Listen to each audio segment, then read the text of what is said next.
There you go. So welcome everybody to the Seminary of the Third Age for August 2021, to our second talk in the current series. Last week we had Denise Champion live at Christchurch. This week we've got Jason John all the way from Bellingen, New South Wales via Zoom. Our theme for August in the Seminary of the Third Age is searching for an authentic spirituality of creation. And tonight's talk is entitled, and you saw that on the slide a minute ago, Why Original Blessing is Key to Authentic Sexual Relationships. Now, before I introduce Jason in detail, just some housekeeping. You've muted your microphones. There will be a point during Jason's presentation where he will ask some questions, and you'll see the questions on the PowerPoint slides that Jason will be putting up. And you're invited at that point. Jason will invite you to put any answers that you want in the chat. So I'm hoping that you all know how to use the chat. The chat is down at the, you click at the bottom of your screen. There's a little speech bubble you click on for your chat, and then you can type in a response at a certain point. At the end of Jason's talk, there'll be a time for Q&A, and that'll be a time when I think you're just going to, when you're ready to answer a question, we'll try and avoid talking over each other, but when you're ready to ask a question, please just unmute yourself and get going on your question. So that's some housekeeping. So let's now introduce Jason tonight. Jason is a Uniting Church deacon. I'm sure some of you at least know Jason. He was born and raised in Adelaide, and is now living in the forest, in a beautiful forest in Bellingen, New South Wales, where he is a house husband. He manages the local sustainability centre and works for the Faith Ecology Network. Jason uses his studies in zoology, environment and theology to explore the connections between evolution, ecology, environmentalism and faith. He spent 25 years in various Uniting Church placements, encouraging the church and others to love and care for the earth and all living things. In particular, Jason has had a long-standing fascination for the implications of the new evolutionary creation stories for Christianity. His new book, Christian Sex Today, Lessons from Moses, Jesus, Paul and Darwin, explores these implications specifically for our understanding of faithful sexuality. So that's Jason. So over to you now, Jason, and you're going to tell us all about why original blessing is key to authentic sexual relationships. Thank you, Jason. Thanks, Fergus. Hey, everyone. I'm really, even though I'm smiling now, really sad not to be down there in Adelaide with all of you. I was really looking forward to giving this talk on the campus where I, first learnt theology,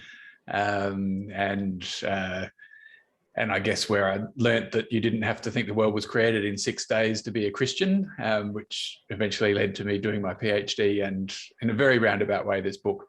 And then, of course, we were going to have the weekend together, some of us. So really glad to be able to be here in any form.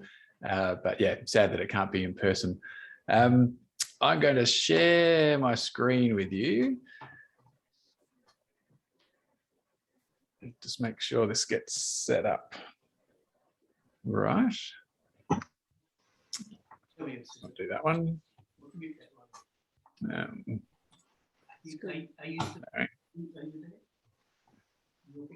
Yeah.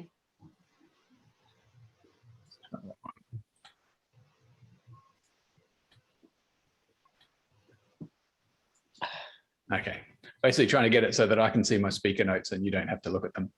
This camera keeps sagging, so I'll try and notice where I'm looking. Also, in the very strange Zoom world, I've got a second screen over there so I can actually see all of your faces even while I'm talking. So when it looks like I'm not looking at you, I actually am looking at you. When it looks like I'm looking at you, I can't see you. So what I'm wanting to do today is to talk a bit about the book and the ways in which it overlaps with the topics that I was given about why original blessing is a key to authentic sexuality, or a kind of byline, I guess, of authentic sexuality for evolving creatures, and particularly ones that have been influenced by the Christian tradition or are Christians. I'm happy to make this PowerPoint available later because some of it I'll go through pretty quickly. You can read the introduction for the book, which pretty much gives you the whole of the book. If you just go to that ecofaith.org website, or of course you can buy a copy, it's only tiny. So this kind of question around original blessing and authentic sexuality for evolving creatures. And I guess, like, as we start, I just would be curious to know if you wanted to type an answer in the chat, whether anyone's ever thought before about the implications of evolutionary biology or our kind of evolutionary creation for sexual practice amongst Christians, or heard anyone in the church ever talk about that when we talk about sexuality. From kind of 0 to you've never thought about it, to 10 where it's kind of your life's work. So you should be still able to find the chat down the bottom. Never thought of it. And then I'll ask you, so there you go, there's a 0 from Denise.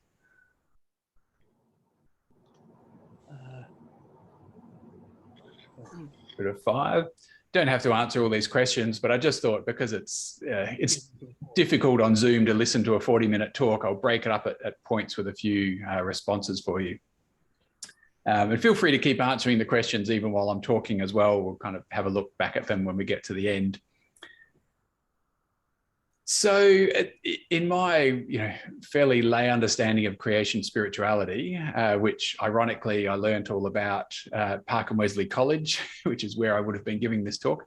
The first path that Matthew Fox talked about was befriending creation, or the via positiva. And that's largely what the book looks at. So creation and sex as a blessing, and the evolution of sex as a blessing. This question of trust, which is raised, like where do we place our trust? The idea of human dignity and personhood. What is authentic sexuality? What is authentic spirituality? And how do we talk about it together? I'm just trying to move you over here because there we go. Because I couldn't see my notes. The second path is the via negativa, the negative path, about befriending darkness and kind of the need to let things go. Some of that, I guess, just was thinking about just before the talk started, might be in terms of letting go of the bodies we used to have and the sex life we used to have. But reading I've been doing recently says that about 50 to 60 is meant to be the peak sexual satisfaction, apparently, for humans. I've only just got to 50, so I'll let you know how I find it, but some of you might be able to offer some opinion on that later on. But this letting go, I think largely what I want to talk about is letting go the trust that we've placed in biblical views of sexuality, or maybe the views that have been thrust upon us that we've had to kind of conform to, or at least pretend that we're conforming to. The letting go of the desire to come up with one rule or set of rules that will somehow guarantee relationship satisfaction and marital satisfaction for us. And largely letting go of the idea that we, of pretending to fit with what we think is the Christian narrative around sexuality. And that really comes from just many conversations that I've had with people over the years who've realized that I have a bit more of an open mind than they expect a minister to have. And I hear all kinds of really interesting stories from people who all think that they're the only ones that are living a life different from celibacy and singleness. So really, there's plenty of heterosexuals, I think, that need to come out of the closet in the church. The third path, thank you for a laugh. The third path is that kind of idea of befriending transformation and justice. And largely, I think, for tonight's topic, that's about the fact that we really can't have authentic or faithful sexual relationships if there's not gender justice between the couple in a heterosexual couple. And if we aren't able to affirm and celebrate all relationships, actually, regardless of the gender of people involved. And of course, we can't have an authentic sexual relationship if it's not free from abuse. And the fourth path is about befriending creativity. Sex and sexual relationships are themselves, of course, the result of the creative flow of evolution, one of the most powerful forces on Earth. And relationships and sex are constantly evolving to adapt to new environments. And that even happens in the scriptures, as I hope to show you. Matthew Fox talks about the 4 paths of creation, spirituality. At the end of the talk, I'll offer kind of 4 paths for authentic Christian sexuality. And we might have time to talk about, or people might be willing to talk about, you know, which path are you on? Have you changed paths through your life as your environment has changed? If you've settled on one path, how do we kind of maintain creativity and variety that humans tend to thrive on in that context? So another question for the chat. If you grew up in a church, would you say that its messaging about sex has had a positive or negative influence on you? The kind of, I guess, the messaging you got as a young person.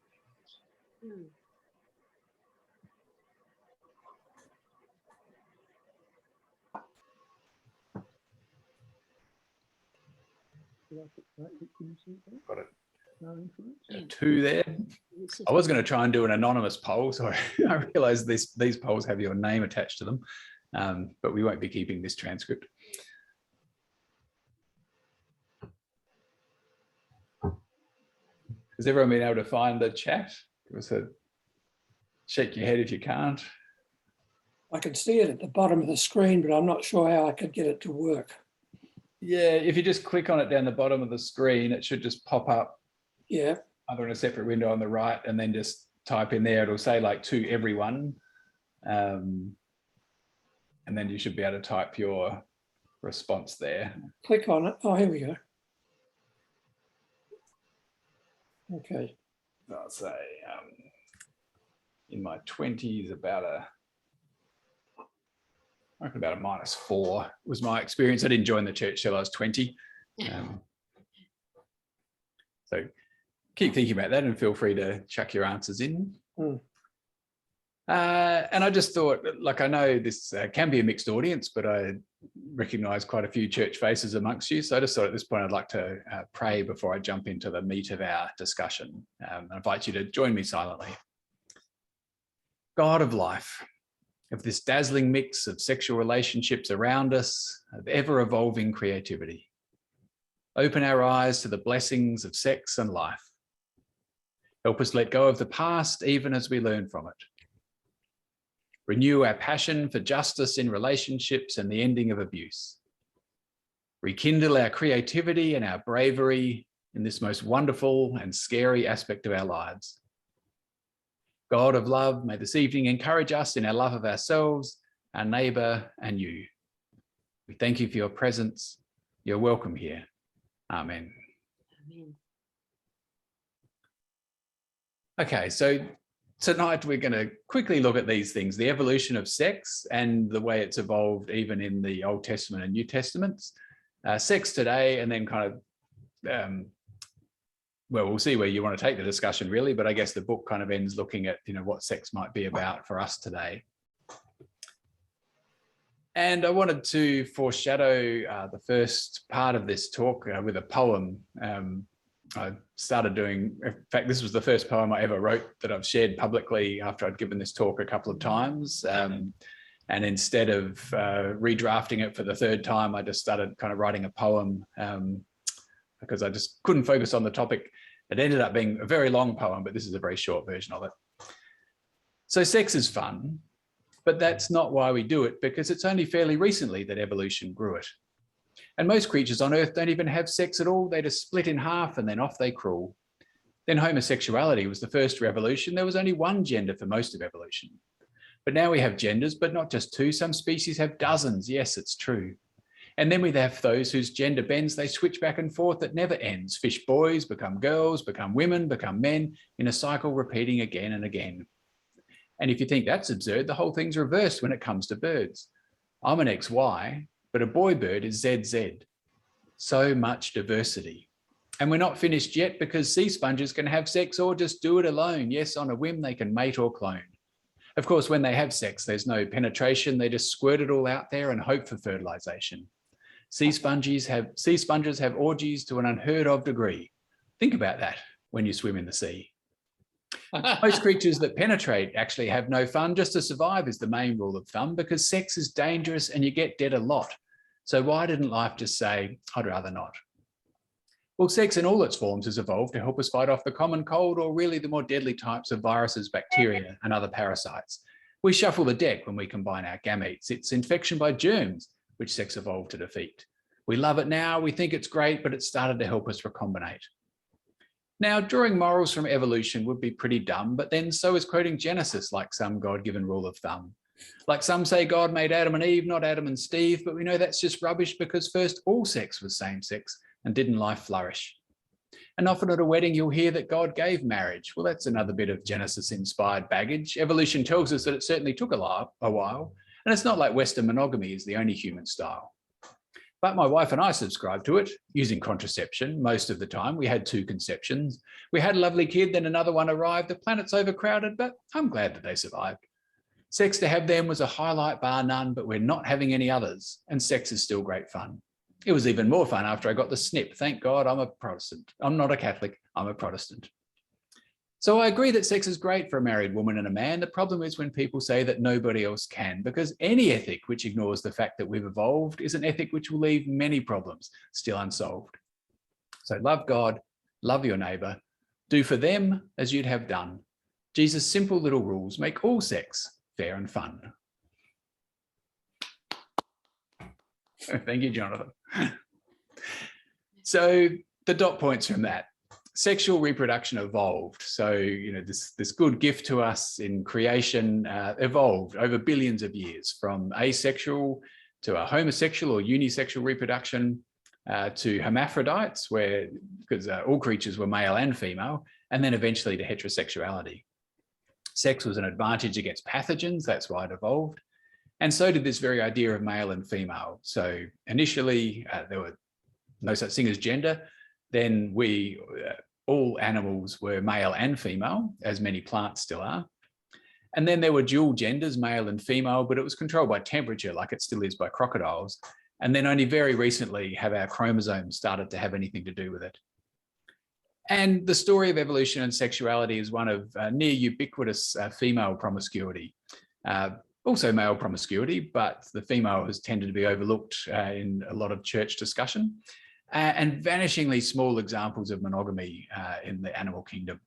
I mention that just because the little bit of discussion about sex we did have in the church liked to kind of point to the many, many, many monogamous animals out there that showed that it was kind of a natural part of the God-given process, but most of those creatures have since been found not to be.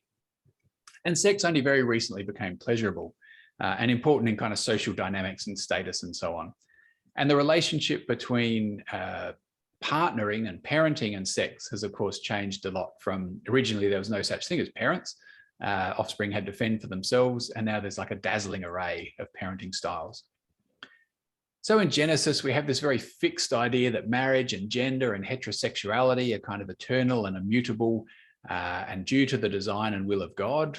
And so, of course, anything that deviates from that is sin, whether through fallenness or open rebellion. But we now know that our creation story is one where sex evolves, where homosexuality is the first form of reproduction. Then we were all hermaphrodites, and then finally became male and female. So this very idea of male and female is quite a late invention in the evolutionary story of life. And everything flows from one form to another. So kind of a key point is that sex and sexual relationships throughout the whole history of creation are fluid and have adapted to their environment. So sex is good because without it, we wouldn't have complex life on Earth. It was good long before we evolved to enjoy it, but it is good, I hope.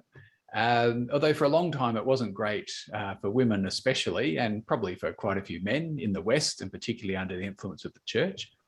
And so I want to foreshadow where the next part of this talk's going with another poem, which I will have to read to you. And I should note that this poem is considerably ruder. So if you'd like to kind of tune out for 2 minutes, feel very free to do that, because it talks about fucking. Not to be rude, but following the writings of David Schnarch, who's a relationship psychologist, in his book Passionate Marriage, where he says, fucking embodies a lusty, lascivious eagerness for pleasure, a delicious, desirous wantonness. It's the opposite of crudeness. It's sex full of erotic virtuosity. There's a deliberate intent to arouse and satisfy passion. It makes for intense sexual encounters. So he contrasts just kind of sex, which all kinds of animals do, and fucking, which is a uniquely human pursuit to him. So this is the second poem. Fucking is fun. That's why we do it. Why we do it when you get down to it. When you get down to it, when all said and done, we like fucking. Fucking is fun. Most creatures don't fuck, they just have sex. Reproduction is the goal for the rest. Get it in, get it out, get away, and live to survive another day. But enough biology, let's talk anthropology. Chimps may have sex with whomever they can, but a long drawn out fuck is left to women and to men. I much prefer this path of human evolution. To me, it seems a much funner solution. To have lots of sex and make lots of sperm and add those little touches that make your partner squirm. Intention, connection, passion, attention, panting, pulling, grinding, looking into each other's eyes, or it's sweat rolling down a back. Putting some imagination into my invagination, doing and being done and having a lot of fun. But after the agricultural revolution, men came up with an odd solution. To make sure their property passed just to their own kids, they somehow got control of all the women's bits. It took ingenuity and violence and a millennium or more to sell the world the story of the virgin and the whore, and that proper women, even once wed, are coy and closed and really just want their babies to be fed. That's why vibrators sold so well. Okay, they call them massage devices. And why Freud saw so many women struggling with their wet thigh vices. So few men gave them orgasms because they focused on their dick instead of the more obvious excitation of the clit. Men shoot once, we score, then snooze. Sorry, love, I came first, you lose. No wonder women seem to give so little truck to the offer of a fuck.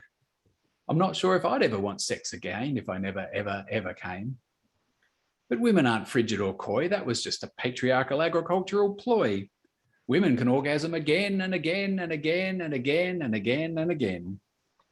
Now, we're not slaves to our biology from that nomadic past, but if we understand it, it can help our marriages last.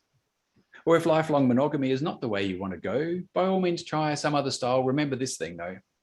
Those swinging early humans lived in tribes egalitarian. There was shared care of all the kids, and we're not back there again. Perhaps our patriarchal past is fading, but it's going to take a while. Women still bear most of the costs and men can run a mile. Yes, patriarchal problems still confront most of us all, unless, of course, your partner has matching genitals. Jesus said lots about judgmentalism and about having too much money, but nothing about dick-free sex or where there is no cunny. So love yourself, love your neighbour, do for them as you'd have done. Jesus' simple little rules make all sex fair and fun. So sexual relationships evolve and they adapt to the environment in which creatures, including humans, live. I was going to show you a 5-minute video, but I think we'll leave it to the end to see if we've got time, which is a clip that basically shows the evolution of from the first humans 8 million years ago to today. And it's a meditation, I think, that is a beautiful way of showing the creation story instead of just talking about it, and getting it into our heads that this world we live in now, this Western industrial world, is a flash in the pan compared to human history and a very different and new environment. So we might watch that afterwards. So there's two schools of thought about early human sex from about 200,000 to about 10,000 years ago. Looks like I'm disappearing again. My distillation of it is that probably in times of plenty, everything was shared. Food, sex, childcare, there were really no possessions to share. Women and men were polyamorous, loving many, And sexual competition basically happened within the vagina. So when we look at human biology, we can see that sperm and testicles are basically evolved to try and make sure that it's the semen of one particular man who impregnates the woman, and not of anybody who might have had sex with her before or afterwards, which implies that women had a lot of sex. In times of scarcity, then it seems that this polyamory was a bit more restricted or subtle, where in tribes where men gathered most of the protein, then men could have an extra partner or two if they were good enough at hunting, and women might seek out an extra husband or two to get a bit more meat and presumably a bit more affection. But there were kind of limits. If men had too many women, they couldn't look after their children properly. And if women took on too many other lovers, it was a chance that their first husband would abandon them. And we don't know about societies where women gathered most of the protein, but presumably things being a lot more equal, it might have been a bit different. So sexual competition was also becoming social, where partners constrained each other's sexual habits a bit. Now, if you Google infidelity on the web, as I did, looking for images, finding one like that one on the right there where the woman is looking around takes ages. There's a zillion photos of men with two women, but almost none of women with two men. And it was quite a shock to me as a private school boy at Prince Alfred College down there in Adelaide after I graduated to discover that women actually had libido. It took me quite a while to get my head around that. If my making sense of this anthropological story is right, then it looks like we've been on a trajectory where we started out basically as humans accepting the sex drive of all.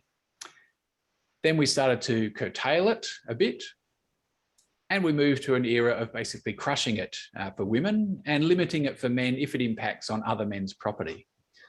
Why did that happen? Well, because we created property, the agricultural revolution. And again, because sex and sexual relationships are fluid and shaped by the environment, they changed dramatically when we started to change our environment dramatically.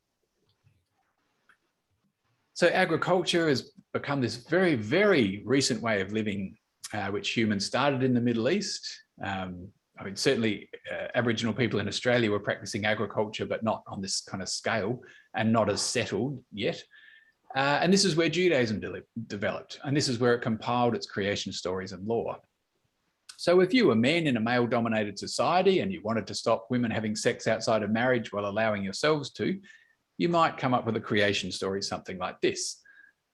God makes man, God makes woman. Woman sins, woman leads the man into sinning. So God puts man in charge of woman. He shall rule over you. And he makes childbirth painful for good measure. And from then on, men own women, including their bodies. And I just wonder in the chat, obviously that's a very brief version of Genesis 1, Genesis 3 in particular. How influential was that that story about the fall and women leading men into sin and therefore not being trustworthy, been in your life and church? And again, maybe in your kind of formative years growing up?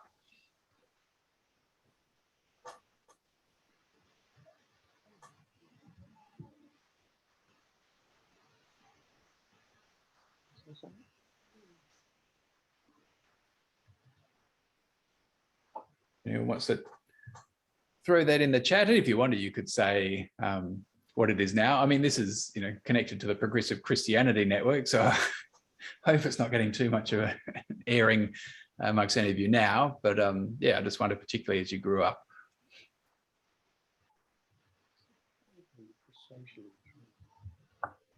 It's controlling, generally speaking. Overwhelming and unexamined. Not personal. All right, keep mulling over that. Stick it in the chat if you want to, or we can come back to it later.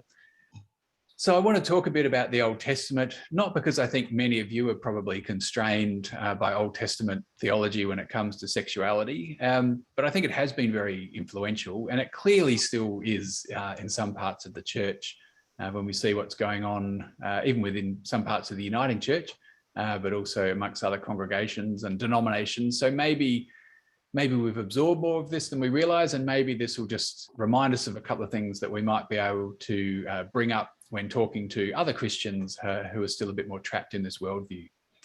But first, I thought I'd share with you a bit of positive female libido in the Bible, which I'm pretty sure is the only positive celebration of female sexuality in the Bible, from the Song of Solomon. And of course, in Jesus' day, you wouldn't have been allowed to read this unless you were male and 21. And the church certainly wasn't comfortable with it. Some of our church forefathers with their very smutty pasts talked about this as basically an allegory about God and the church, not about humans at all, which is hilarious if you actually read it in that context. So we have the woman, or presumably the church, saying, "Awake, north wind, O south wind, come, breathe upon my garden. Let its spices stream out. Let my lover come into his garden and taste its delicious fruit." How's that for a prayer? And the man, or perhaps God, responds, "How fair and pleasant you are, O loved one, delectable maiden. You are stately as a palm tree, and your breasts are like its clusters. I say I will climb the palm tree and lay hold of its branches." And again, in the chat, you might want to say whether that passage or the Song of Solomon's ever had any influence in discussions in the church about sex. I suspect probably not, unless you were very lucky. So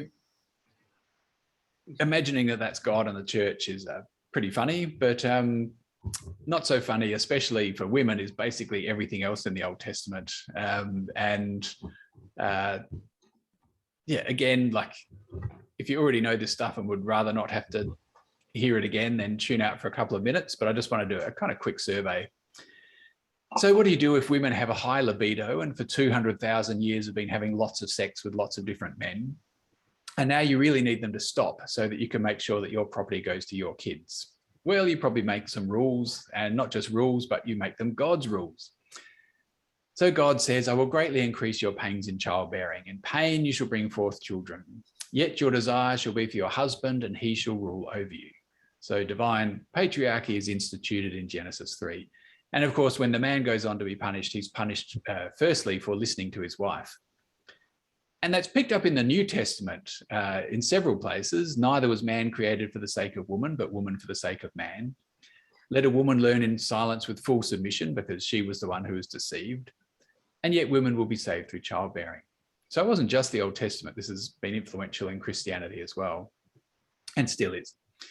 It's worth noting from almost the start that biblical sexuality, of course, isn't monogamous. Genesis 4, we already have polygamy.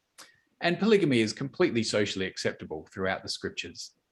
Again, in an environment in which there were lots of skirmishes, so probably a pretty high male mortality rate, and so quite likely a ratio where there were less men than women around. Women and children were the men's property in the Old Testament. If a male slave eventually earned his freedom from a Jewish owner, then he had to leave his wife and kids behind because they belonged to the slave owner. How's this for a biblical norm when it comes to marriage? When the tribes of Israel enter Jabesh Gilead, they kill everybody who's not a virgin, and they give their virgins to the tribe of Benjamin to be their wives to save them from extinction. The rape of a woman was judged on property grounds. If she was engaged or married, then the man was killed because he'd messed with another man's property. But if she wasn't, then he was forced to marry her, which provided the woman a modicum of protection because of course, if she was raped and not married, then nobody else might want to marry her either. But that protection is as the wife of somebody who just raped her. The use of prostitutes is simply mentioned in passing in the Old Testament. Again, it didn't complicate property matters. It was just assumed that men would use them. So, my child, a prostitute's fee is only a loaf of bread, but stay away from adultery because you'll have the husband coming after you. However, being a prostitute is a very different matter. And we have the story of Tamar and Judah, where Judah goes to a prostitute, is then told that his daughter has been caught being a prostitute, so wants to burn her to death, then realizes she's the prostitute that he went to, and actually she was tricking him because he'd refused to give her his second son to carry on the family line. And so he agrees not to burn her to death and not to sleep with her anymore, which I thought was charitable. But again, Jewish men visit prostitutes, no problem. To be a prostitute, completely different. When the Jews returned to Jerusalem after exile, some of the prophets, especially Ezra, were horrified to find out that the people who'd been left behind had married foreigners. And so the demand was made that any foreign women and children be turned out of the capital to fend for themselves in the wilderness. So this was, of course, there are other parts of the Old Testament that celebrate mixed marriages and people from other races, but this particularly xenophobic period, you had to divorce foreign wives. So the Bible commands divorce in certain circumstances, which surprises a lot of people, but not as much as knowing that it commands abortion in certain circumstances. So if a man becomes jealous of his wife and thinks she might have had an affair, the priest makes her drink an abortificant. And if she miscarries, then it proves she was guilty and she's stoned to death.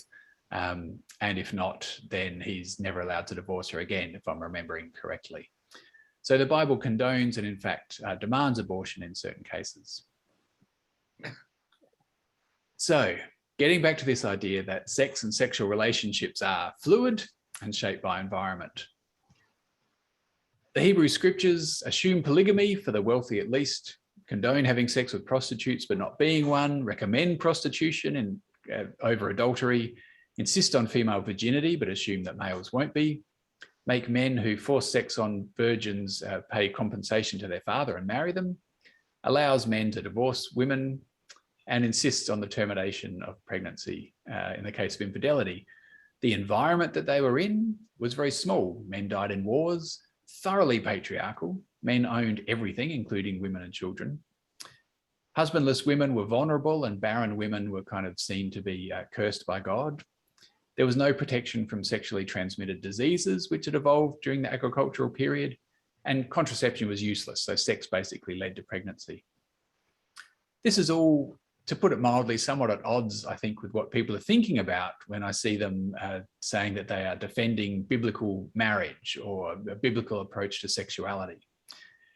And I'm not belaboring this to show how bad the Old Testament was, because there's some great passages in the Old Testament, but just to show that retreating to some kind of biblical norm for sexuality just isn't possible. One, because their environment was so different, and two, because many of the solutions that they came up with quite rightly would horrify us. But this isn't our environment, so we can't expect to emulate their approach to sexuality. And the purpose of their life was to grow the kingdom, to maintain patriarchal communities, and to protect male property rights. If that's not high on your agenda anymore, then you'll probably have a different approach to sexual relationships. So in the New Testament, the environment was a bit different. Still a small population, less war, but there was repression and oppression going on. Men still all owned the property in the Jewish system, but Christians were called to renounce money anyway. Husbandless Jewish women were probably still vulnerable, and barrenness was seen as a curse. There was no protection from STDs, and sex still led to pregnancy. But there was this growing and then fading conviction of the equality of men and women. And of course, they thought the world was about to end. That was the biggest change in the environment. It didn't actually happen, but that was the context in which they were living. And so the purpose of life was to focus on the coming kingdom, renounce property, redefine community, and still to protect vulnerable women. So we have Paul saying it's well for a man not to touch a woman, but if you can't control yourself, then it's better to get married than not. It's better to marry than to be aflame with passion. Hopefully some of us who have married have discovered you can still maintain passion within a marriage. He who refrains from marriage will do better. And again, you might like to throw in the chat or kind of keep for later. I just wonder whether anyone has ever been encouraged to pursue a life of singleness in the church in the last century. Like if any family has ever tried to encourage their kids to stay single, or were encouraged by their family to stay single, as opposed to what seems the much more common conversation I have about when are you getting married and when are you going to meet a nice fella / lady. Very different from the kind of advice Paul would be giving. Why? Because the appointed time has grown short and the world is about to pass away. So why bother getting married? And Jesus, when his disciples said to him, it's better not to marry, he said, well, not everyone can accept that, but let anyone accept it who can. It was a really gross overstatement to say that Jesus was in favor of marriage. Again, the world was coming to a close. These days, it's most often homosexuality, which is blamed for undermining family. In Jesus' day, it was Jesus who did it. There is no one who's left house or wife or children for the sake of the kingdom who won't receive more in the kingdom to come. Whoever does the will of my Father in heaven is my family. Call no one your father on earth. This is a radical reframing of family. So that was the New Testament. The world was about to end. Don't bother with property. Why bother with marriage, etc. Quick look at now, or kind of now-ish, starting in the 16th century. Apparently, this was a time from the 16th to the 19th century when about 3/4 of women were affected by hysteria and basically needing professional clitoral stimulation to help relieve their symptoms. And there's many reports of doctors in the time complaining about how much time was being taken up with their female patients having to do clitoral stimulation. And in fact, it led to the invention of a large number of steam-powered machines that could do the job for them. Eventually, by 1890, one of the first home appliances was a massage device. Not till much later did it become talked about the fact it massaged particular parts of the body particularly well. The missionary position was kind of touted as being normal or appropriate in the church in the West, and yet 70 to 90% of women don't actually orgasm in the missionary position, which meant that most women are abnormal. And Freud, of course, blamed that on childhood fixations, not the fact that maybe it wasn't a great sexual position. Doctors realized that women needed orgasms. It's much discussed, but that was only allowed within the context of marriage, of course, which relied on the missionary position, so it wasn't very useful. Masturbation was completely prohibited socially, and homosexuality was illegal. So there were very few avenues for women to actually get an orgasm legitimately apart from going to their doctor. And we might ask how many men would be interested in sex if 70 to 90% of us never had an orgasm either. So in 1875, while doctors were writing about the use of clitoral stimulation and orgasm to relieve hysteria, in the wider society, there was this kind of story that went basically along the lines of the fact that the majority of women, happily for them and for society, are not much troubled by sexual feeling of any kind. And women, when physically, mentally normal and properly educated, have but little sensual desire. If it were otherwise, marriage and family life would be empty words. They go crazy. So how's our environment different from the biblical ones? Well, one obvious one is that we have started to recognize women's libido, as Cosmopolitan, flicking through the covers of that this morning, kind of shows us, although not in the most healthy ways, often very closely tied to capitalism, of course. But we have recognized women's libido to some extent. And we've recognized increasingly that most of the history of our species is polyamorous. And so this new experiment in exclusive monogamy is something that might be a challenge to us.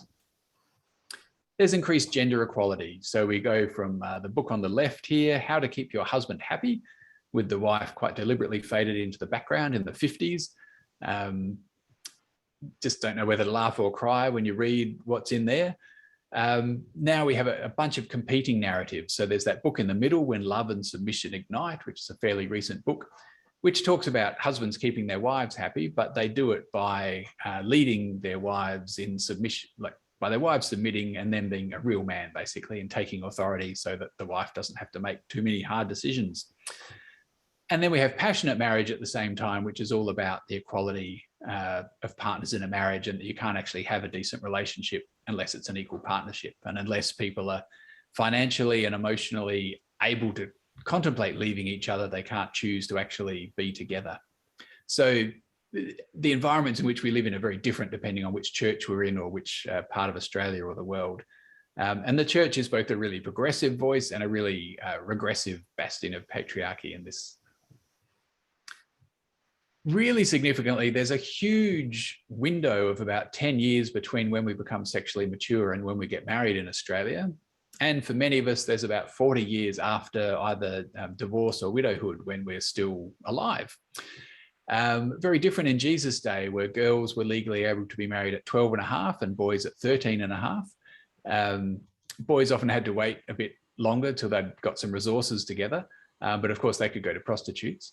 So most women were married before puberty and likely dead after 25 or 30 years of marriage because of the younger life expectancy. So massive change in our environment has been this big window where we have young people sexually mature before they marry, and then a whole bunch of us still sexually mature after our marriages end. There's an increased separation between sex and parenting. Contraception actually works these days, and it protects us from all those STDs that we got from agriculture. And abortion is available in an increasing number of countries. And I've written elsewhere about the Christian case for choice. And an increased population, of course, in Jesus' day, 300 million or so people, now nearly 9 billion. So that whole be fruitful and multiply and fill the earth and subdue it, job done. And I wonder when we might stop automatically assuming that every new child born on the planet is a gift from God, as if we need to continue exponentially increasing our population. These next few kind of separate us from the New Testament church, much as many of us want to believe that we follow Jesus and are continuing in that tradition. We just don't believe what they believed about wealth. We've rejected his radical reframing of family to be about those who follow God and not our biological family, or at least many of us have. And we don't have the confidence that he'll come back any day now, or at least those of us with superannuation and investment properties suggest that we don't think that's going to happen, and those of us who bothered to get married. So we live in a very different world from the days of the Old Testament and New Testament. In passing, there's a sexual relationship we have with ourselves, which I explored a bit in the book, self-pleasure. This is a line from a song from my wife's old band. Self-pleasure, of course, is a euphemism. The Western Church has preferred, the word is dysphemisms, starting with self-pollution and self-abuse, be much more common terms for masturbation in the church until recently, which was claimed to cause everything from pimples to rheumatism to insanity and even death. Kellogg's cornflakes were formulated specifically to prevent self-abuse. And if that didn't work, Dr. Kellogg, who was a very dedicated Christian as well and had many contemporaries on board with him, was an enthusiastic advocate of circumcision. And if circumcision didn't work, in serious cases, actually sewing boys' penises into what was left of their foreskin to stop them masturbating. Girls' enthusiasm, he said, could be curbed by smearing the clitoris with carbolic acid, and if that didn't work, by removing it altogether. So really, really negative view of masturbation in the church until pretty recently. Again, in the chat or later in the conversation, maybe I'd be interested to know whether people ever heard any positive messages about masturbation growing up. I'd be answering a 0 to that one. I don't think it was ever discussed in my family. So it was never said to be bad, but I guess like all things that never get talked about, that was kind of the vibe. But yeah, the church has pretty consistently given a negative message about that. And yet we now know from science that masturbation reduces depression, improves the immune system. If men ejaculate 21 times a month or more, they're less prone to getting prostate cancer than men who only orgasm 5 to 7 times a month. It combats urinary tract infections for women and maybe type 2 diabetes, strengthens the pelvic floor, reduces stress and pain and blood pressure, and you can't get an STD from it. So whether we are willingly or unwillingly without a partner, we can still be having sex, I guess. And by repressing masturbation so widely, the church really is complicit in a raft of health problems that people need not have suffered from. So I think we face the same problems Christians always have. How do I love God and myself and my partner? How do I do for my partner what I'd want done for me? At this phase in our history, men might have some catching up to do, so it might particularly include things like men making sure that their partners have as many orgasms as they do if they're women, or maybe even more, which isn't so daunting if we move on from the missionary position. We might want to ask, is this relationship, whether it's going to last 24 years or 24 hours, going to encourage me to love God and myself? Is this person going to do for me what they want done for them? So the 4 paths that I end up kind of suggesting or exploring in the book polyamory, which is, to some extent an attempt to return to those egalitarian days of our earliest ancestors, with the kind of promise and problems that has. To cut a long story short, probably it's something that's available to really wealthy women and quite wealthy men, but pretty problematic for the rest of us. Serial monogamy, which was pretty common amongst my peers as I grew up, of kind of multiple partners that are exclusive at the time. For many of us, of course, that leads on to marriage. The third path is about various forms of open marriage. Given that 20 to 80% of people have sex outside of their marriage relationship, we know that it's happening a lot. But how do we do that? If we're going to do it, how do we do it authentically and honestly? And then finally, closed monogamy. And I kind of explore in that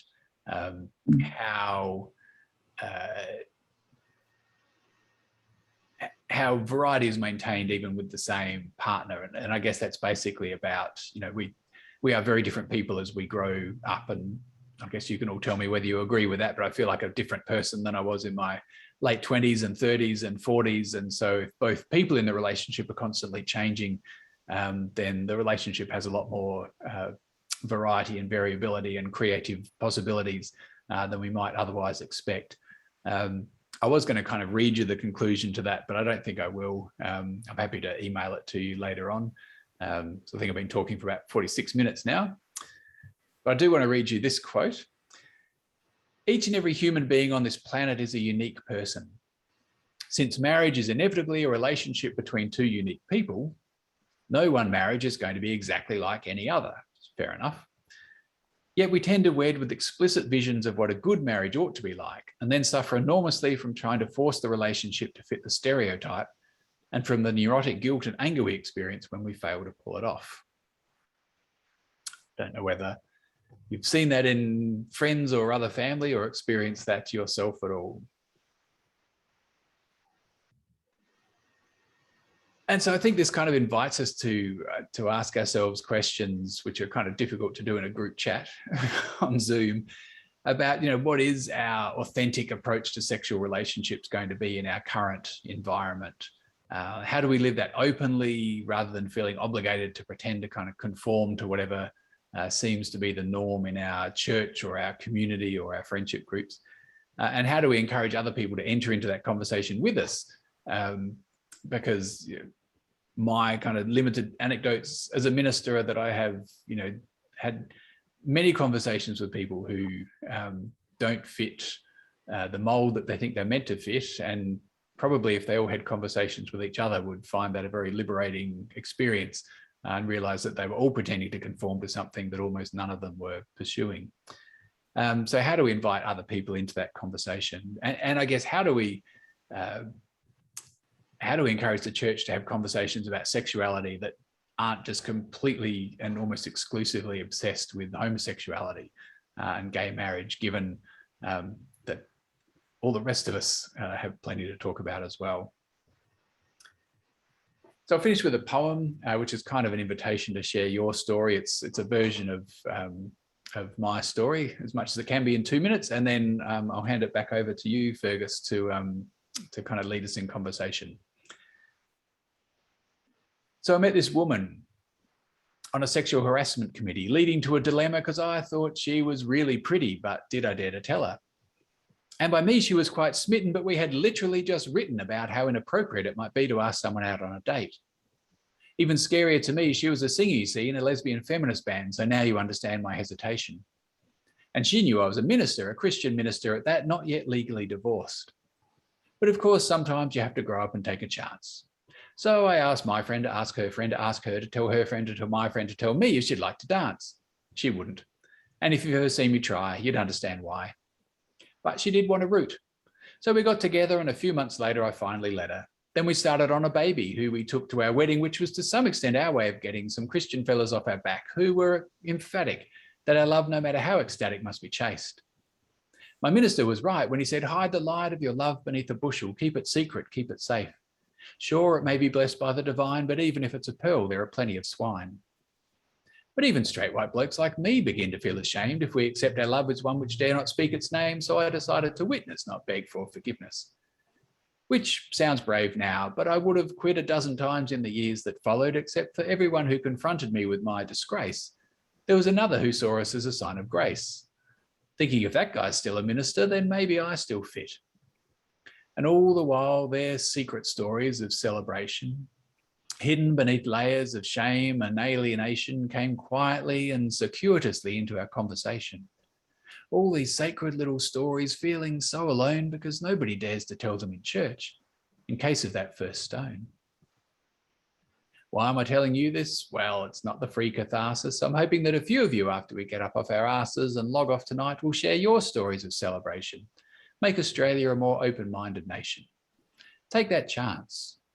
Tell someone or ask someone about that time you asked the wrong person in the wrong place at the wrong time to dance.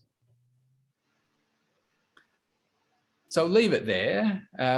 I do have one other case study that we could kind of revisit later, Fergus, if it seems useful, kind of trying to apply some of that evolutionary understanding to relationships, but it might be better now just to kind of throw it open to conversation and see where people want to take it. Realizing, of course, that conversations about sex and sexuality are possibly the least easy conversations to have anywhere, and possibly even more so on Zoom. Great. Thank you, Jason. That was amazing. I've written down here in my notes, very stimulating. Seriously, folks, have you been stimulated by Jason's talk? I'm sure you have, and you've got some burning questions to ask. But let's you've been behaving very well, so let's see if we can run a Q&A like this. Do you know how to put your hand up if you want to ask a question? But put your hand up. There's at the bottom of your screen on the right. If you let your cursor go down, there is a button for reactions, and if you click on reactions, you can see that there's somewhere to click there for you to raise your hand. And what'll happen is that when you raise your hand, when I see you raise your hand on the screen, I'll then ask you to unmute and you'll be free to ask your beautiful question. Does that make sense to everybody? Can you find your reactions button and the raise hand button? Yep. And then that wave your hand wildly and we'll probably see you. So who'd like to go first?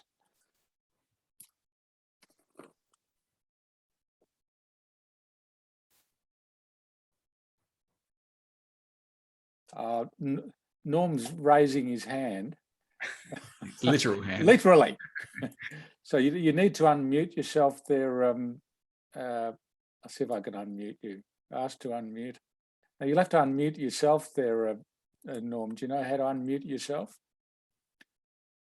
Yeah, we can't hear you. It's like. Can you hear me now? Oh, we can hear you. Go right ahead. I just thought we'd go back to the very beginning. The title, Original Blessing. What specifically does original blessing mean as opposed to original sin and all those other things? Yeah. I can respond as like a enthusiastic but fairly ignorant advocate of Matthew Fox and his 4 paths and original blessing. But I think, my understanding of it would be this, in his focus on original blessing, he's basically focusing on the joy and the positivity of creation, and that would include sex and sexuality. Whereas the church for a long time focused on kind of the negative aspects, and particularly the fall and the curse part of that creation story, and that flowed into our understanding of sex and sexuality as being a dangerous thing. The kind of woman came to be seen not just to have led Adam astray with the apple, but to be the sexual temptress who would lead people away, or lead men away from God and devotion. So I think it's trying to flip that on its head and getting back to the fact that sex is it's a scary force, but it's a positive, creative, wonderful force. And and I would imagine with Matthew Fox's very strong stance against the patriarchy of the church, that liberating sex from its kind of patriarchal control that the church has had would be another part of what I would see as being that original blessing in sex, that sex is a good thing, and it's always been a good thing. The bad thing has been our attempts to constrain it and use it as a way of getting power over people. And I think we're recovering that, as I said, sometimes led by the church and other times resisted strongly by the church. But, you know, as women have gained more independence, they've started to be free to pursue sexual relationships and just sexuality itself in a much more positive and liberated way. Happened started before I was born, but I've kind of lived through it as a beneficiary as well. In working, can you still hear me? Yeah. Yep. In working with the Aboriginal people recently, instead of having the 5 curses at the end of Genesis 3, I rewrote the story with 5 blessings at the end. Instead of having man ruling over a woman, etc., etc., etc., the whole thing was made into 5 blessings instead of 5 curses. So there's an original blessing there from our Aboriginal friends. I've just gone blank on his name, but the guy who used to be the Uniting Aboriginal and Islander Christian Congress worker in New South Wales until recently talked about, when he talks about creation spirituality, and he talks about the need to not go back to Genesis 3, but to go back to Genesis 2. Yes, exactly. So to go back to the original blessing as the start of the story, not the curse as the start. Yes, yeah. And I think, you know, on the one hand, as a 3,500-year-old guess for why women have painful childbirth, you know, maybe it's not a bad guess, although it was a pretty self-serving one for men. But it is strange that, you know, human women are one of the few animals that have any problems at all giving birth. But, you know, now we know that's because we've evolved to have large brains, and as we walked upright, we got smaller, thicker pelvises, and those two things are incompatible, which doesn't stop the pain, but stops it being about God punishing people and makes it just a part of the evolutionary process. Thank you. But I must admit, Norm, I was glad that none of my old lecturers are here, because working on this talk tonight, I was thinking, I know they would say, yes, but are you answering the original question? Or have you gone off on a tangent again? And I think I'm quite guilty. But I think, the whole purpose of the book is to really kind of explore and try and emphasize the positive, joyous aspects of sex and sexuality, and that it came long before human beings. So just working out what to do with it now, rather than, and so I guess that via negative of the letting go of ways that may have been appropriate in the past, but even it seems like a lot of ways that actually never were, that we're finally being liberated from.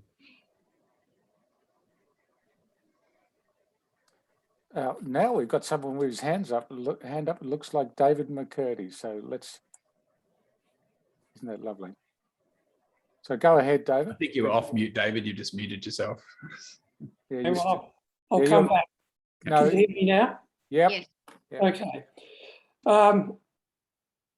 Your presentation tonight, Jason, came as a complete surprise to me, because when I read the original title of your talk in the flyer, Why Original Blessing is a Key to Creation Spirituality, I would never have guessed that it was a talk about sexuality. Yes, I did notice that was in there at one stage. Yeah. So that just evolved, did it, as you started preparing the talk? Yeah, I had a chat with Norm about a month or so ago, and said about the direction I'd like to go. But yes, I know it did change in some places, but not others, I noticed. But I guess I would also say, sexuality is just a very, very specific part of our spirituality, I think. So yeah, with the original title, it would have been a more broad-ranging talk. Yeah. But yes, they're not quite different, but not. I can see why you were surprised. Thank you. Now, Jason, just a little follow-up question on original blessing. I assume when you're talking about original blessing, it's in the original creation. In other words, it predates Homo sapiens. Yeah. So that and the original creativity of sex was obviously for reproduction, which is a pretty amazingly creative thing to do, to create a new life. But somehow everything changes when we get to Homo sapiens. Now, I know that the original blessing idea is meant to be in a complete counterpoint to original sin, but somehow everything seems to go wrong when certainly the way you've described it, with the Old Testament practices and laws and beliefs and attitudes in relation to sexuality, which were pretty terrible, patriarchal, oppressive. It's like original sin did occur almost with Homo sapiens. Something seemed to go badly wrong, and we've spent the last X millennia trying to sort of get our act together and recover from it. Not with Homo sapiens though, because I mean, that's a really important point, is that Homo sapiens have existed for 200,000 years and agriculture for 10,000. And so if I was going to tell the story in those terms, I think, humans probably did enjoy original blessing for 190,000 years. And like, if you read Jared Diamond, who kind of talks a lot about human societies and civilizations, he talks about agriculture as being pretty much the worst thing that ever happened to us. That's where everything started to go wrong. Property arose, populations became sedentary, which introduced disease. We then had to fight much more fiercely over territory, because if we entered a period of famine, we couldn't just move to where there was more food, like any sensible person was, because somebody owned that as well. So we started going to war. So I wouldn't call it originals. Yeah, maybe the fall would be, a metaphor that could still be used, but the fall didn't happen when humans evolved. It happened very, very recently in our history. We've kind of gone astray for the last 10,000 years or so, maybe. And now we're kind of finding our way back to some kind of equality between the sexes, which is probably actually the biggest characteristic of the agricultural revolution, was the patriarchy. But what to say about that? It's not like, I mean, it wasn't Eden for 190,000 years, I guess. There was death and there was conflict, and people got jealous, and all those things that humans do no doubt happened. But kind of the scale of the negative aspects of human sexuality and tension seem to have really accelerated as we settled down and started claiming bits of the earth for ourselves. At least, that's my way of putting it together. So, great answer. Which is kind of hopeful, because it means we can actually, if most of our history has been pretty positive, maybe we can find our way through to a new way of being, which is mostly positive as well. That's great. Great answer. Thank you, Jason. Now, next question.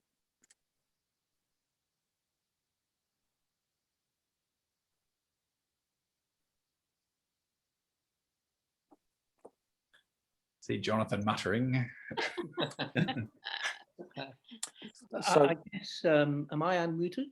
yes, go ahead, Jonathan. I mean, I don't think this is meant to be just a theological discussion or discussion about the biblical record, but I think one of the problems is that when they put the Genesis together, it's hard to put the first creation story, which comes from Babylon, first. Now, Norm, you would know this, but I think that, and there, of course, male and female, they were created. So you almost have a sense that, well, what's the difference? Well, they're equal. And you can't read the older creation story with Adam and Eve in the light, without making sense, in the light of the first creation story. They had a reason of putting that first. And for me, if there's such a thing as original sin, and we're not talking about history here, the continuing sin, it's the denial of the fact that life is good, that creation is good. And that includes Sexuality. sexuality. It includes also the fact of life and death, because we're contingent human beings. And that's the problem. Human beings cannot accept the fact that we die. But that's good, because that's the way life is created. Well, it's good that everyone else dies, otherwise there'd be no room on the planet for our offspring. I'm still not quite sure that it's good that I'm going to die, but Yeah. maybe in time. Yeah, look, I've read some really interesting stuff around Genesis 1, and that, you know, in the image of God, he created, I think it's actually in the image of God, he created him, male and female, he created them. Yeah. And the kind of desire to make that saying that both men and women are created in the image of God. Norman, you might have more to say about this, but it seems that the text is more maintaining that difference, and certainly the New Testament picks it up, saying that, for, you know, man was created in the image of God and woman in the image of man. I don't know if you've got an opinion on that, Norm, about whether Genesis 1 is a gender equalizer or... You want me to answer? Yeah. In working with my Aboriginal, it's clear that Genesis, the text about being created in the image of God, is very different from the first part of Genesis. First part, its focus is on land, but in the image of God, God says, I'll create these creatures, these beings, and they are to be rule over the animal world. And that's a negative term, to rule like a monarch, and to subdue or crush the planet, the earth, the land.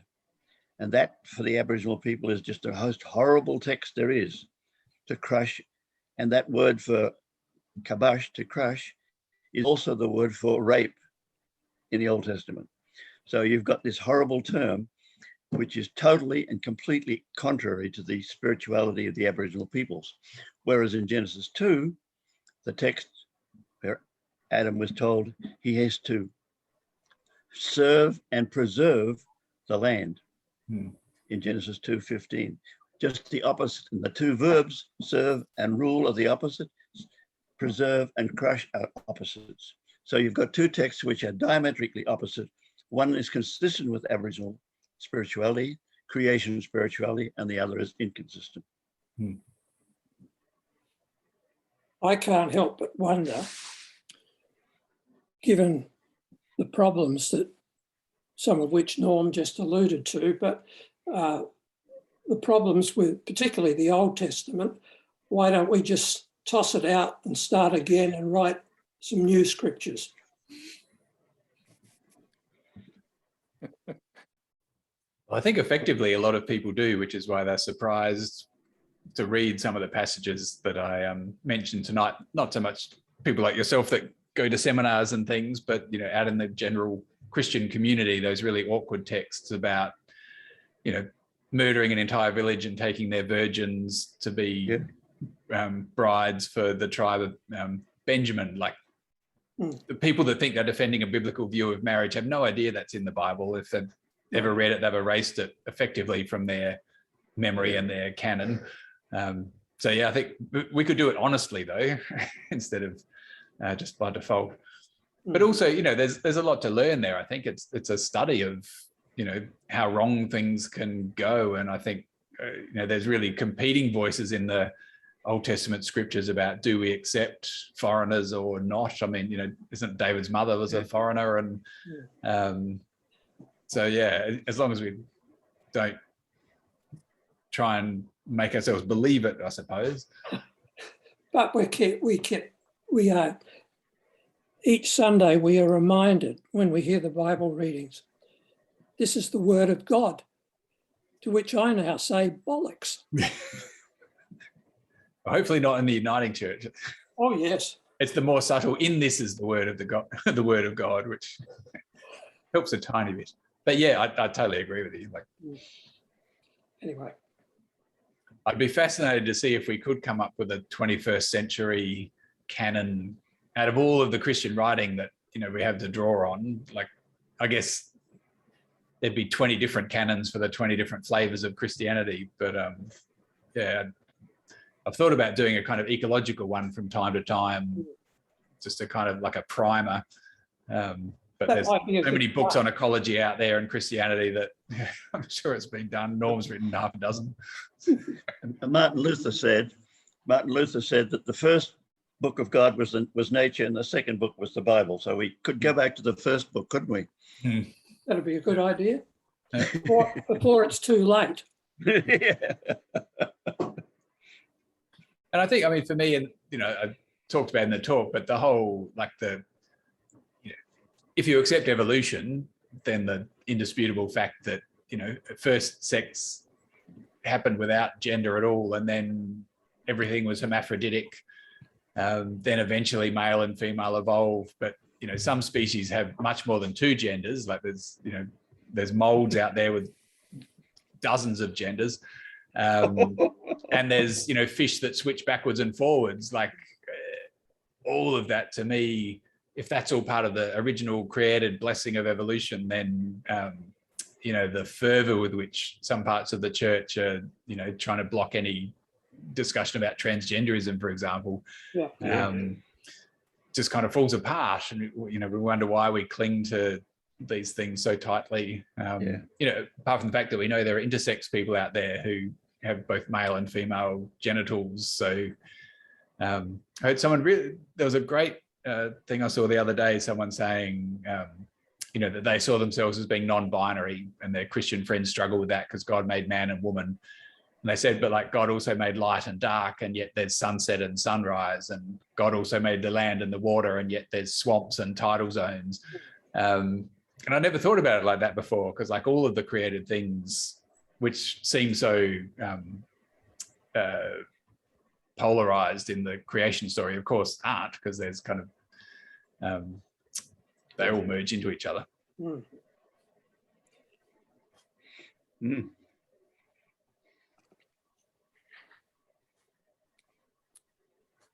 So any more questions, folks? I've got one little one to, if no one else is ready to ask a question. Let me go ahead. Sorry, Figs. Here we go. Who wants to? I was going to say, if I can throw one in, not for you to Yeah.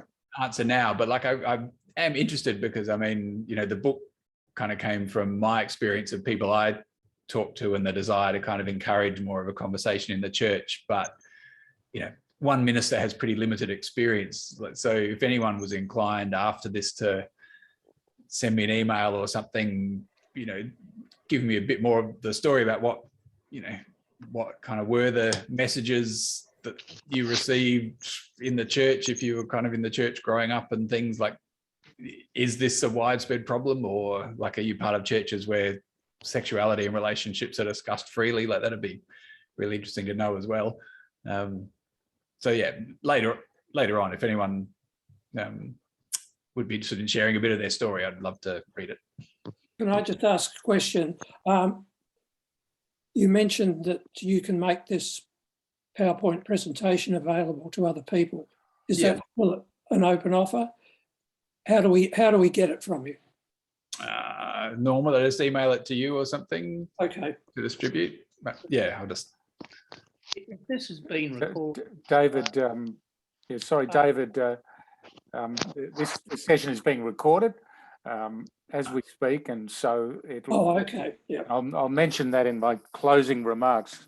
It'll be available as through the ELC website and the PCNet websites. Thank you. Recording of tonight's session, complete with the PowerPoint. Right. Good. And like I said, like the introduction to the book is on my website, so I'll send you that link as well.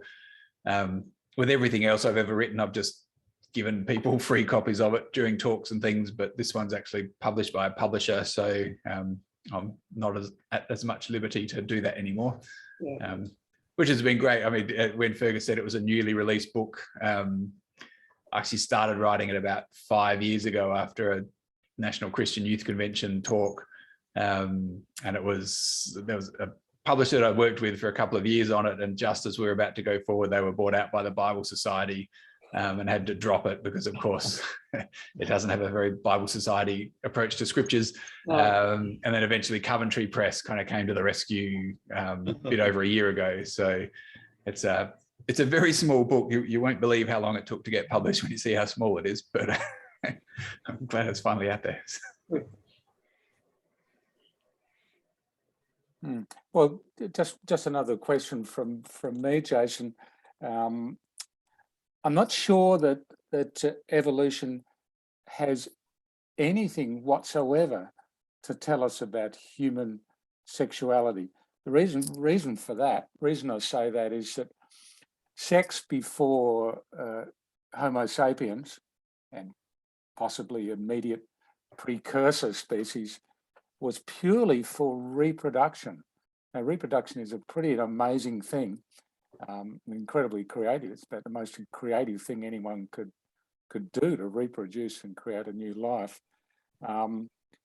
But before humans, sex was purely in the context of reproduction. Now, with humans, sex is still the essential element for reproduction, but something else appears, something entirely new, and that is that sex is also potentially the expression of love. So that, and this is something new in evolution, I think unprecedented.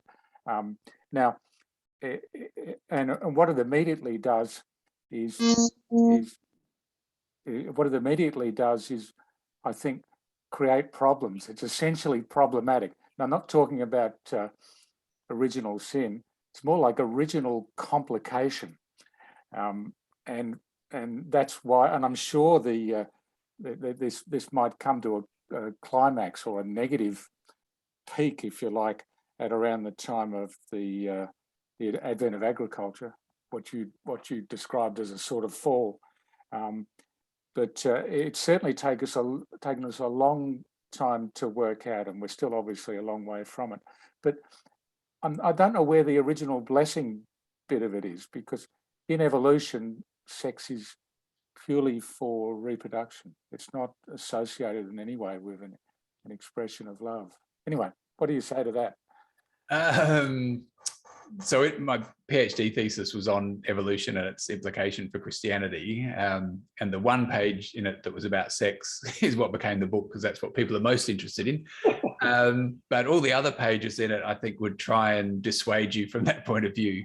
I think everything evolves and there's a continuum in everything. So love, jealousy, compassion, sexual intimacy that exists throughout evolution. So certainly Frans de Waal, who's a primatologist, would say that bonobos and chimpanzees enjoy sex and intimacy and pleasure with each other. Not exclusively, but it's a part of their social bonding and pleasure. So yeah, I think it's all a continuum. I think and I think part of the reason it looks like it's not a continuum is because all the other species of humans are dead. So the Neanderthals and the Homo erectus and everyone else, where we'd see that, continuum developing even more rapidly, aren't with us anymore. So it kind of feels like there's a gap between us and other creatures that isn't really there. But it's probably been like an exponentially increasing thing. So, I mean, with our huge complex brains, everything's turned up to 11, I suppose. But yeah, I don't think it's new to humans. But I think part of our problem is we've gone from being, for almost all of our existence, a nomadic people with almost no possessions, with plentiful food or real scarcity, but through the ice ages, but often plentiful food, where we had to collaborate together to survive various challenges. But hardly ever came in contact with other human groups. So, had a fairly peaceful existence, if a hard one at times. And now suddenly the same brain lives in the Western industrialized world, where we know thousands of people instead of, 20 to 100 people, where we have all these possessions we're trying to defend and pass on to our kids, where our leaders whip up enmity between us, and where everything is kind of turned into a financial transaction. So yeah, I think kind of agriculture started some problems and industrialization's accelerated them, even as it has solved other problems like, you know, antibiotics and all of the other things that we didn't really need when we were, you know, small populations spread around the globe. So yeah, I don't think anything started with humanity, but it's accelerated with humanity, maybe. There you go. No, great answer. Thank you. And the hopeful part of that, sorry, Fergus, is I think, you know, there's a lot of research recently about the plasticity of the human brain and just how adaptable it is to change, like, you know, whether that's an accident or other things. So just because our brain evolved in the Pleistocene fields hunting antelope doesn't mean that it won't be able to adapt to this rapidly changing world. I mean, you know, most people are still pretty nice, decent people who do good things to each other, and, you know, we're not constantly at war with each other and trying to rip each other off. So yeah, we're doing reasonably well, I think, at adapting to this world. Well, that's great. Thank you for that answer, Jason. And I'm sure we could talk about these sorts of issues long into the night. But folks, it's nearly 8:30, and that's usually our finish time for Seminary or the third age sessions. So will you join me in, you don't need to unmute yourself. Let's give Jason a little bit of a clap. Thanks, everyone. There's probably an icon for it down below. We'll give him a thumbs up. There we go. So well done, Jason, and thank you for that. I did write down very stimulating in my notes, but I've also written bold, brave, and fascinating. So all the best for your continued work and ministry in the area of creation, spirituality, sexuality, and eco-theology. We're still hoping to get Jason to SA sometime later this year or early next year for nice.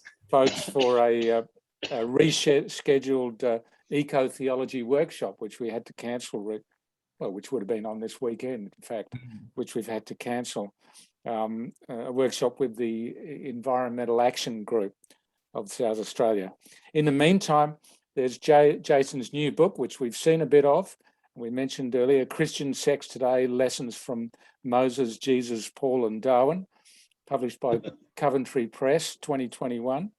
And as we said, there'll be a recording of the Sem3A session tonight available to watch again, if you wish, through the Effective Living Centre website and hopefully through the PCNet SA website as well.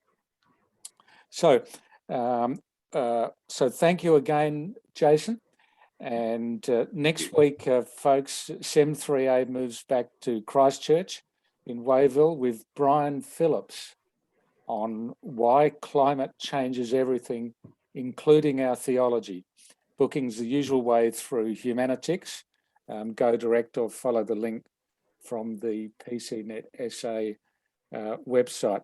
Also, a reminder, folks, next Tuesday is the Seminary of the Third Age Futures Workshop at 1:30 or 2 o'clock, I think, at the Church of the Trinity in Goodwood Road. So feel free to come along to that.